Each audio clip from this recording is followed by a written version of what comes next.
Minutemen had to be ready to fight at a moment's notice, just like we have to be ready to obey God. That's right. So are you ready to become a Minuteman for God?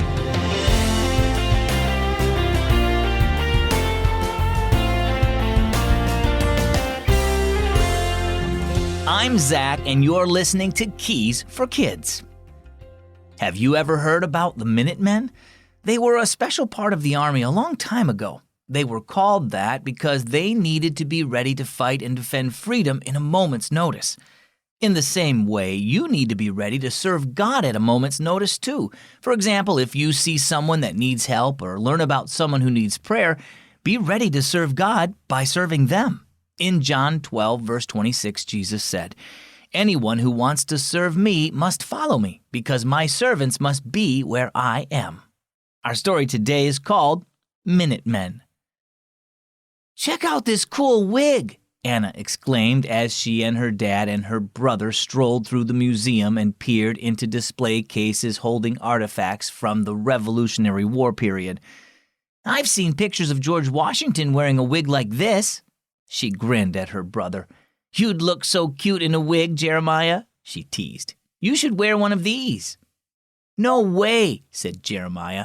He pointed to a gun display. "Now those are cool." Anna shuddered. "Guns aren't cool, they're scary."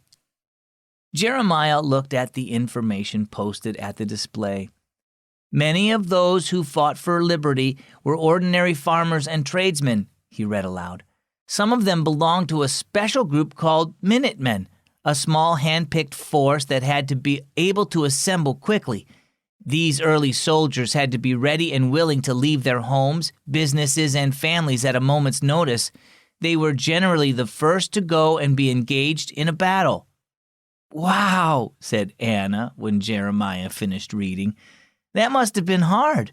Aren't you glad there aren't any Minutemen today, Jeremiah? You'd probably have to decide if you'd want to be a part of a group like that." "Actually, we all have to make a similar kind of decision," Dad mused. "You mean decide whether or not to join the military?" Jeremiah asked.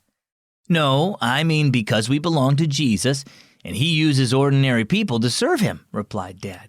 "We should be ready and willing to immediately follow him wherever he leads, even if it means leaving homes, family, friends, jobs, or material possessions."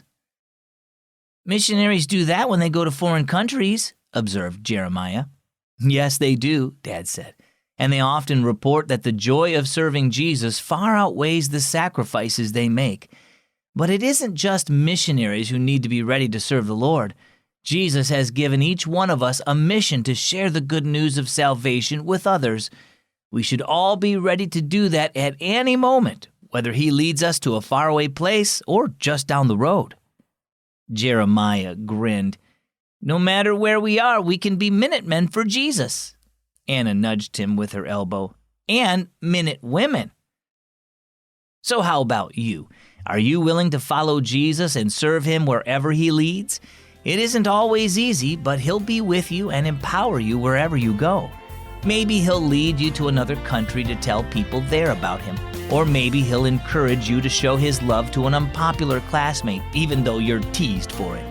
Be ready to serve him in whatever way he shows you, knowing he'll give you the strength and courage you need. Our key verse is found in the Gospel of John, chapter 12, verse 26. "Anyone who wants to serve me must follow me, because my servants must be where I am." And our key thought for today, be ready to follow Jesus. I'm Isaac, I'm 10 years old, and I live in Brazil, and I love listening to Keys for Kids, especially when I'm doing my schoolwork. Thank you so much. I love listening to Keys for Kids. And thank you for spending time with me. I'm Zach with Keys for Kids.